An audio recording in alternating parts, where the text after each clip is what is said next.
Hi, let's do another segment of what your first paragraph tells me about your book. First, we are going to look at the cover of Timothy Wolf's Platinum Tinted Darkness. You can see that it is darker in color. It is going to be, I would say, epic fantasy, dark, full of action, maybe magic. I'm bringing this up because we eat with our eyes first. So now let's jump into this first paragraph. Serena Morgan stood on the Myler Capitol balcony beside her father, gazing out onto the war-torn lands of their mountainous kingdom. Smoke drifted into the morning skies from the occupied bastion, mercifully hiding their view of the horrors below.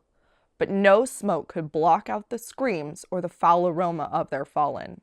That stench had never faded from the first day. It had followed Serena through the Myler gardens. It had followed her to the balcony. It had even stalked her bedchamber. An endless reminder of the consequences of inaction. To hell with the Guardian Pact, she thought. I could stop all of this today.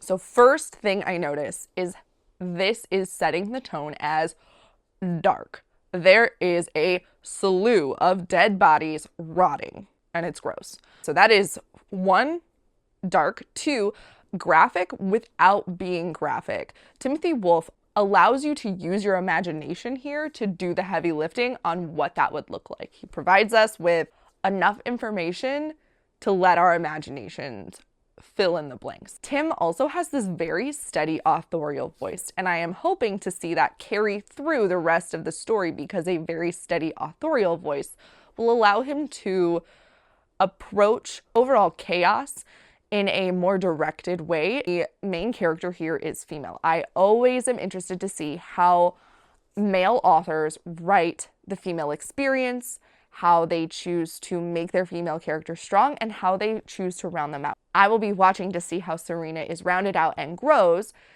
as the story progresses. I also see from this opening that this is going to be dark fantasy, but not grim dark fantasy. So a trademark of grim dark is like this sense of hopelessness. And I think we can see by the end of that first paragraph where she's like, I could do something. I could end this all today. I could do that. Imbues a sense of hope into the narrative that we probably wouldn't get if this were going to be a grim dark story. Okay, those are sort of the things I get off the cuff from just this first paragraph. Let me know if you think I'm right. If you've read this book, am I right? If you're Tim Wolf, am I right, Tim? Tim, am I right? I'm going to continue to make this a series, and I hope to see you guys next time. Okay, love you, bye!